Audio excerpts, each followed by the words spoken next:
नमस्कार, आप देख रहे हैं प्रदेश का सबसे भरोसेमंद news channel India news Uttar Pradesh Uttarakhand में हूं आपके साथ सौरभ त्रिपाठी। इस खास पेशकश रामोत्सव में बात होगी अयोध्या में बन रहे भव्य और दिव्य राम मंदिर में रामलला की प्राण प्रतिष्ठा की तैयारियों को लेकर। दरअसल अयोध्या में राम मंदिर की प्राण प्रतिष्ठा से पहले प्रधानमंत्री नरेंद्र मोदी ने 11 दिनों तक विशेष अनुष्ठान करने का फैसला किया है। पीएम मोदी ने सोशल मीडिया प्लेटफॉर्म एक्स पर ट्वीट करके कहा है कि मेरा सौभाग्य है कि मैं इस पुण्य अवसर का साक्षी बनूंगा। प्रभु ने मुझे प्राण प्रतिष्ठा के दौरान सभी भारतवासियों का प्रतिनिधित्व करने का निमित्त बनाया है।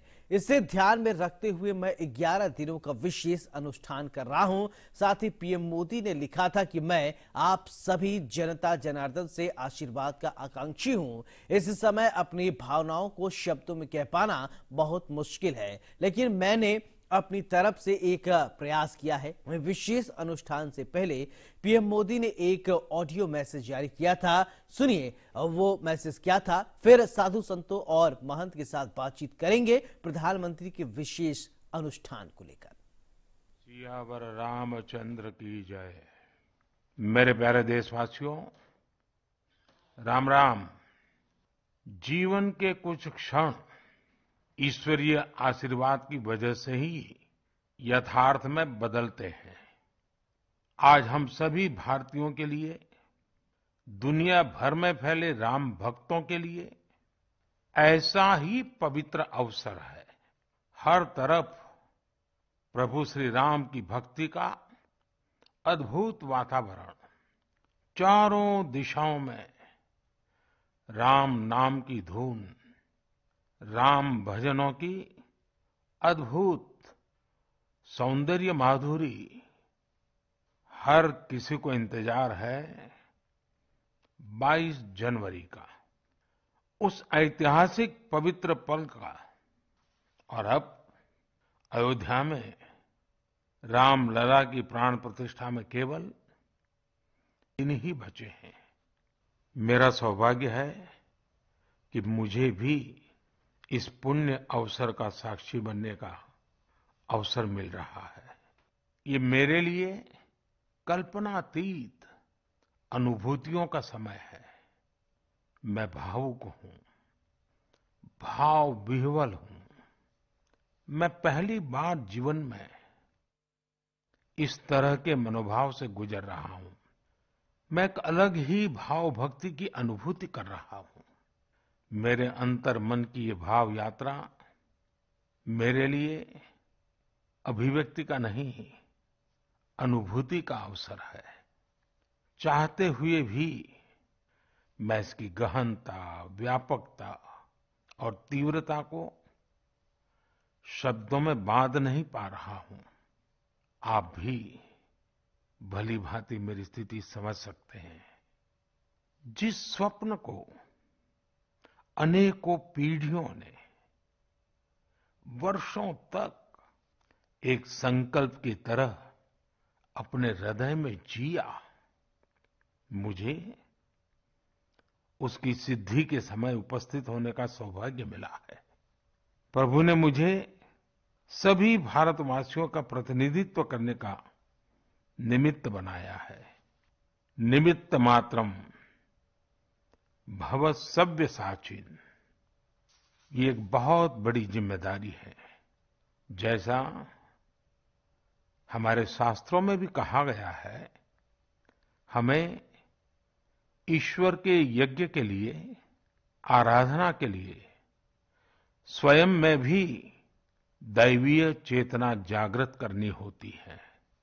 इसके लिए शास्त्रों में व्रत और कठोर नियम बताए गए हैं, जिन्हें प्राण प्रतिष्ठा से पहले पालन करना होता है।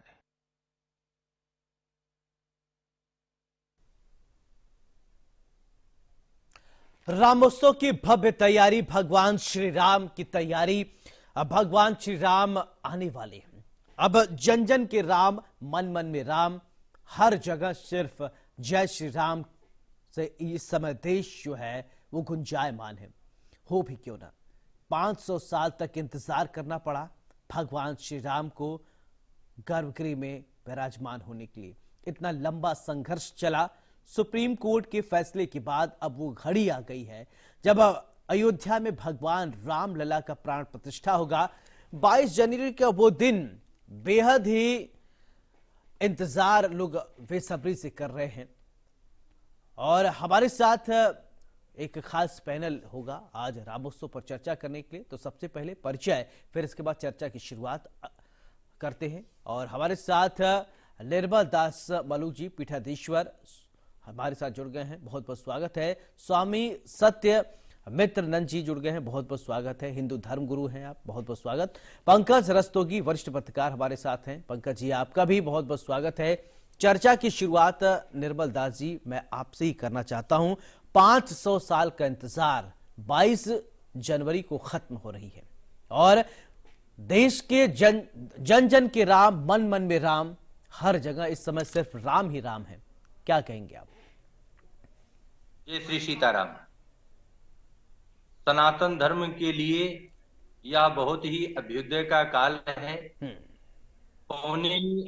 250 करोड़ जनता का प्रतिनिधित्व करने वाले श्रीमान नरेंद्र भाई मोदी जी के द्वारा 22 जनवरी को साधु संतों के सानिध्य में दिव्य प्राण प्रतिष्ठा का कार्यक्रम हो रहा है। हम सब लोगों के लिए बहुत ही सौभाग्य का विषय है। सारे लोग मिल करके अयोध्या जाएं, दर्शन करें और इस कार्यक्रम को तन मन धन से सहयोग करके सफल बनावें, यही मेरी शुभकामना है। जी ठीक है। स्वामी सत्य मित्र जी, मेरा सवाल आपसे कि सत्यमित्रानंद जी महाराज, मेरा सवाल आपसे कि जिस तरीके से भगवान श्री राम की कल्पना लोग अपने अपने हिसाब से करते हैं, लेकिन कहा जाता है जन जन में राम, कण कण में राम, और 22 तारीख को भगवान श्री राम का ये प्राण प्रतिष्ठा हो रहा है और पीएम नरेंद्र मोदी 11 दिन का ये अनुष्ठान कर रहे हैं। इसके विषय में आप क्या सोचते हैं? देखिए, सबसे पहले तो मैं आपके इंडिया न्यूज के सभी दर्शकों को बहुत बहुत श्री राममय वर्ष चल रहा है 2024, इसके लिए बहुत बहुत बधाई देता हूं आपके माध्यम से और शुभकामनाएं भी देता हूं। आपने बहुत अच्छा प्रश्न किया कि राम इस समय जन जन में है। आप हमारे यहाँ गोस्वामी जी ने पूर्व में भी ये प्रदर्शित किया है और लिखा है मानस में, सिया राम में सब जग जानी। श्री राम जी कड़कड़ में जिस राष्ट्र में पूजे जाते हो, जन जन में जो पूजे जाते हो, उन सबके आराध्य और इष्ट 22 जनवरी 2024 के दिन अपने जैसे हम और आप राम कहीं गए नहीं है, अयोध्या जी से कहीं गए नहीं, राम आ रहे हैं। इसका अभिप्राय ये है कि राम जी हम सबके लिए वो अपनी कृपा बरसाने के लिए उस स्थान पर पुनरावृत्ति करते हुए अपने दिव्य स्वरूप में स्थान ग्रहण करने के लिए जा रहे हैं। दो दिव्य दीपोत्सव आप और हम सब मिलकर के, और 22 जनवरी के दिन आप और हम सब अपने अपने गृह स्थान को भी राम चले ठीक है, ठीक है पंकज जी, मेरा सवाल ठीक है, आपकी बात आ गई। पंकज जी, मेरा सवाल आपसे कि भगवान श्री राम की जो भव्य तैयारियां चल रही है, उससे पहले कुछ सियासत भी आप देख रहे हैं। सियासी चश्मा से अगर देखा जाए तो कांग्रेस एक अलग ही ट्रैक पर, और लेकिन कुछ लोग जो है निमंत्रण को ठुकरा भी दे रहे हैं। लेकिन उनको ये भी देखना चाहिए कि 500 साल का इतिहास रहा है, कितना संघर्ष के बाद ये शुभ दिन आया है, लेकिन इस दिन को लेकर भी कुछ लोग सियासत अब कर रहे हैं। क्या कहेंगे पंकज जी?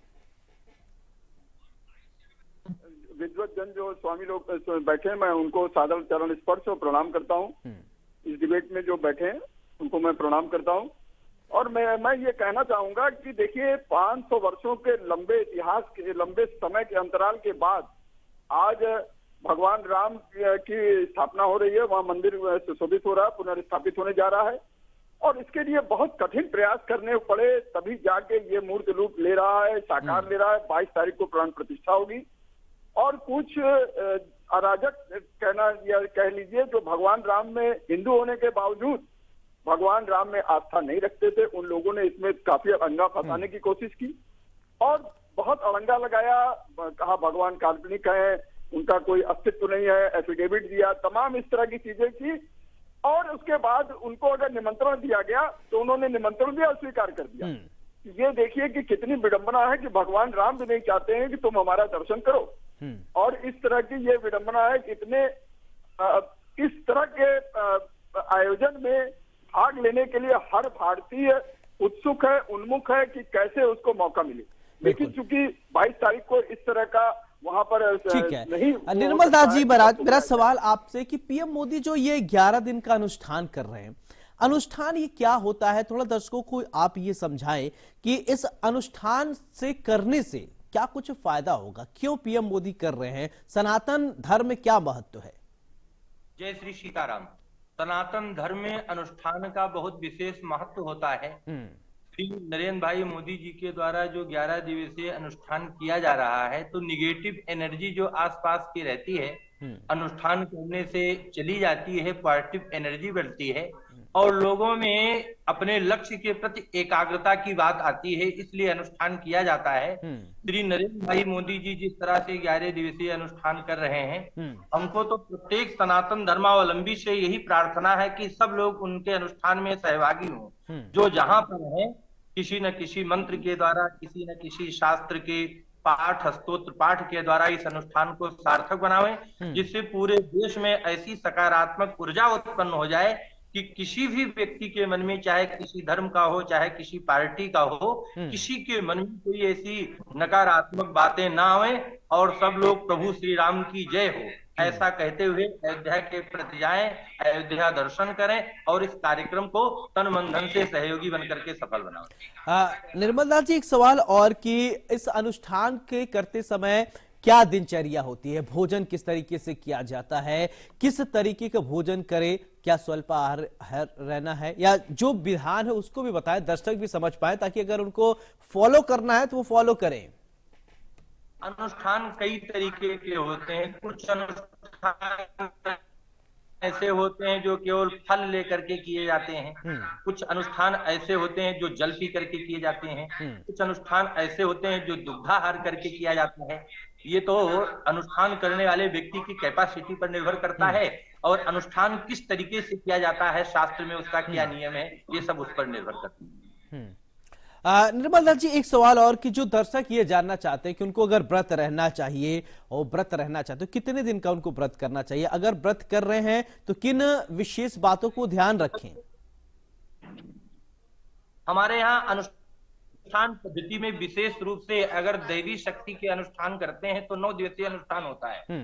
वो 9 दुर्गा के रूप में होता है। साल भर में 4 नवरात्रि आती है, 2 गुप्त नवरात्रि आती है और 2 नवरात्रि, एक आश्विन की आती है, एक चैत्र की आती है और ऐसे प्रत्येक महीने में नवरात्रि आती है। तो दैवीय शक्ति के प्रति अपना जो है एनर्जी प्राप्त करने के लिए, उनकी कृपा प्राप्त करने के लिए अनुष्ठान किया जाता है। अनुष्ठान करने से जो है व्यक्ति सकारात्मक ऊर्जा उत्पन्न करता है, आसपास के परिवेश में ऐसी सकारात्मक ऊर्जा उत्पन्न होती है जिस कारण से किसी प्रकार की कोई गलत बातें नहीं होती हैं, गलत एनर्जी नहीं आती है आसपास, एकाग्रता आती है मन की, चिंतन की धारा की, इसलिए अनुष्ठान किया जाता है। बिल्कुल। स्वामी सत्यमित्रानंद जी महाराज, मेरा सवाल आपसे, देखिए राम भगवान की बात अगर किया जाए तो उनको मर्यादा पुरुषोत्तम भगवान श्री राम कहा जाता है, तो इस दरमियान लोग अपने मर्यादा में भी रहें और किसी प्रकार का विग्रह न हो, तो क्या आप कहेंगे कैसे माहौल जो है भक्तिमय बना रहे ताकि चीजें जो बहुत स्मूथ चलें, निर्विरोध चलें? बड़ा अच्छा प्रश्न किया है। मैं आपको अवगत करा देना चाहता हूं, भगवान श्री राम जी को मर्यादा पुरुषोत्तम इसलिए कहा गया, उन्होंने अधिकतम सारी मर्यादाओं का पालन किया। और मैं राष्ट्र के आदरणीय प्रधानमंत्री जी द्वारा जो ये प्रकल्प लिया जा रहा है, ये 14 तारीख से संकल्पित लेकर के और 22 तारीख तक प्राण प्रतिष्ठा तक जो अनुष्ठान किए जा रहे हैं, वो उसी का एक हिस्सा है। इसमें साधना की जाती है और मैं ये संपूर्ण राष्ट्र से भी कहूंगा कि ये वो सब लोग जन जन में, सभी देवालय में, सभी संत महापुरुष भी इस साधना के अपने जिस तरह से आज वहां अनुष्ठान के समय मुहूर्त से प्रारंभ होकर के और प्राण प्रतिष्ठा तक जो कार्य किया जाएगा, वो सब सनातनी लोगों को ये कार्य अवश्य करना चाहिए। ये बहुमूल्य यानी 500 वर्ष की कठिन तपस्या के बाद ये अलौकिक दिव्य मुहूर्त प्राप्त हो रहा है। उसमें हम सबको, संपूर्ण राष्ट्रवाद जितने सनातनी लोग हैं, सबको सहभागिता निर्माण करना चाहिए, ऐसा मैं मानता हूँ। एक बात और मैं स्वामी जी आपसे ये समझना चाहता हूँ कि कुछ लोग क्या है कि उनकी मानसिकता जो होती है अशांत हो जाती है, और माहौल बहुत अच्छा हो, शांति माहौल हो, सद्भाव हो और भाईचारा हो, ऐसे लोगों को आप क्या कहेंगे? देखिए, मैं आपके चैनल के माध्यम से बड़ा स्पष्ट कर देना चाहता हूं, राम जी के अवतार के समय भी कुछ लोगों की मानसिकता ऐसी थी कि राम जी के अवतार को भी उन्होंने स्वीकार नहीं किया और राम जी से स्वयं युद्ध किया। ऐसी विधर्मी मानसिकताएं वर्षों वर्षों से, युगों युगों से रही हैं। इस युग में भी कुछ कुंठित मानसिकताएं हैं। राम जी जिन्हें बुलाएंगे वही अयोध्या जाएंगे, बाद बाकी के अपने खाली स्वरूप को बना करके केवल ढोंग धतूरा करते रहे, उनका कोई लेना देना नहीं। वो खाली ढोंग कर सकते हैं, राम का काज नहीं कर सकते।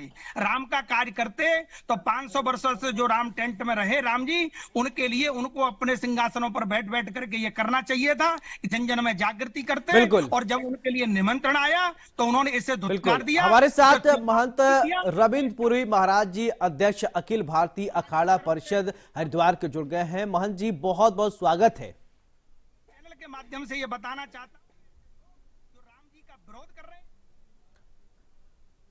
ठीक है, आप बोलिए, अपनी बात पूरा कीजिए स्वामी जी। श्री राधे जी। हाँ, आप तो ऐसे जी तो जवाब है, चाहे वो कोई भी हो, कितने भी उच्च पद पे बैठा हो, जो राम जी का नहीं वो इस राष्ट्र के किसी काम का नहीं। जय हिंद, जय भारत।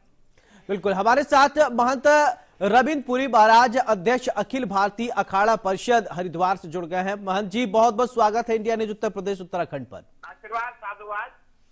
महंत जी, बहुत कहा जाता था कि राम काज कीन्हे बिन मोहि कहां विश्राम। अब वो शुभ घड़ी आ गई है, 22 तारीख वो घड़ी है।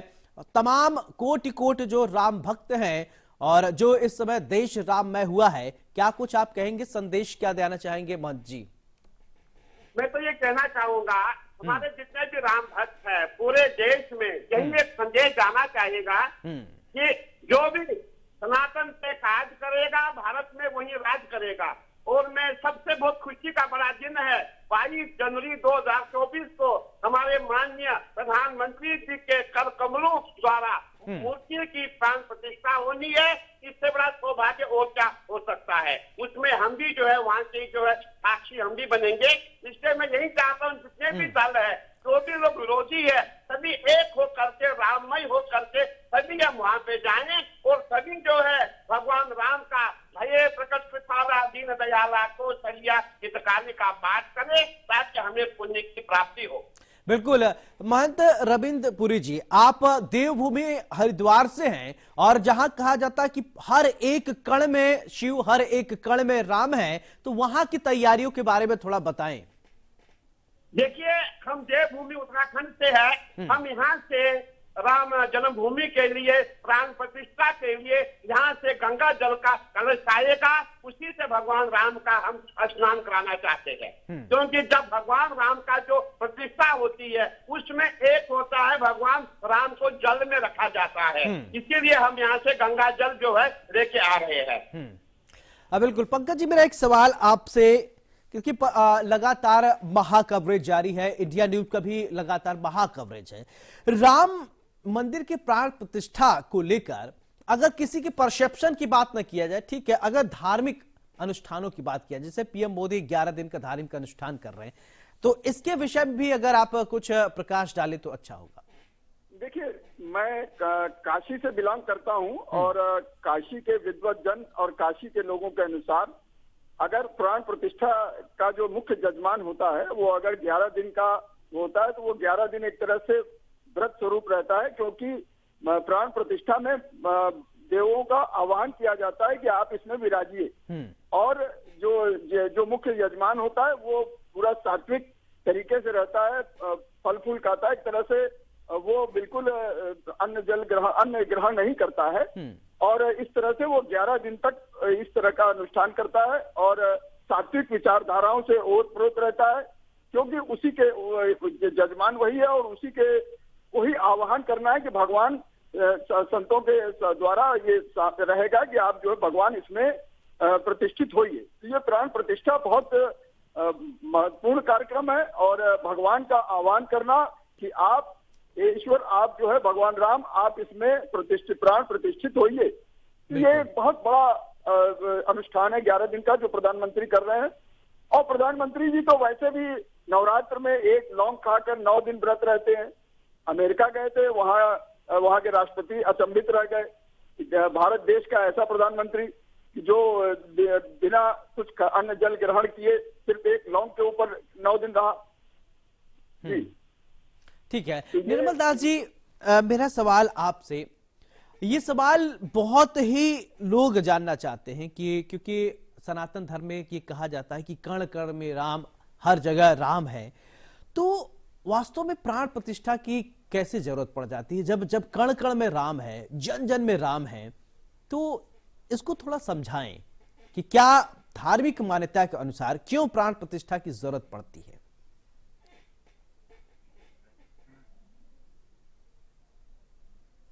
ऊर्जा सब जगह रहती है, लेकिन उस ऊर्जा का सब जगह से तो लाभ नहीं लिया जा सकता है। जब बल्ब जलाते हैं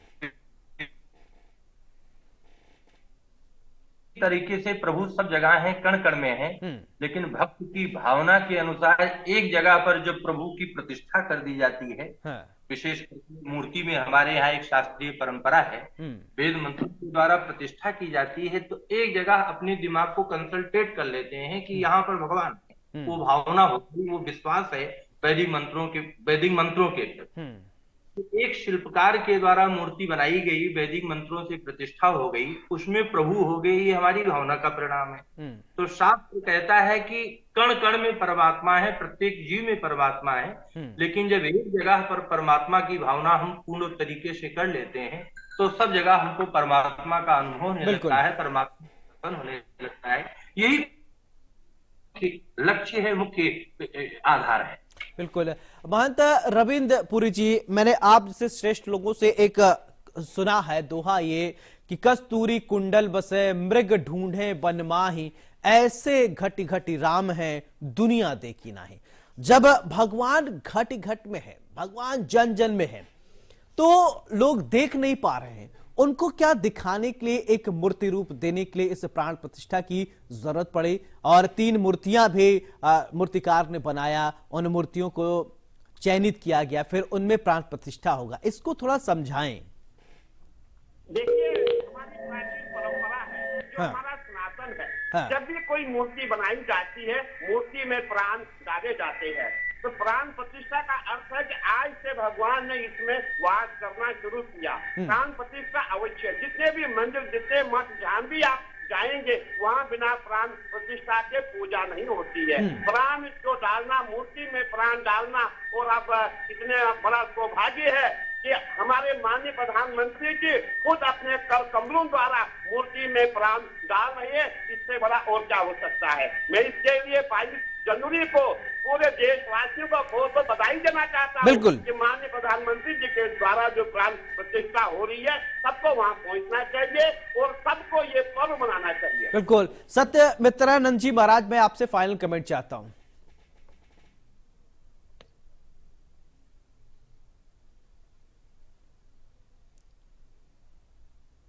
स्वामी सत्यमित्रानंद जी महाराज, अगर आवाज मिल रही है आप अपने आप को अनम्यूट कीजिए और फाइनल कमेंट दीजिए। आवाज आ रही है? जी जी बिल्कुल। देखिए, मैं आपके चैनल के माध्यम से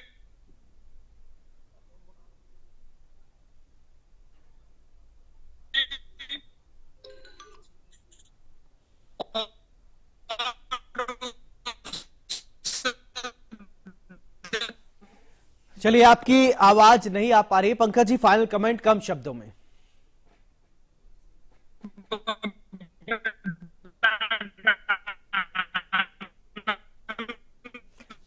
चलिए, बहुत बहुत शुक्रिया पंकज जी आपका। महंत रविंद्र पुरी जी महाराज, बहुत बहुत शुक्रिया आपका। निर्मल दास जी, आपका भी बहुत बहुत शुक्रिया। स्वामी सत्यमित्रानंद जी, आपका भी बहुत बहुत शुक्रिया।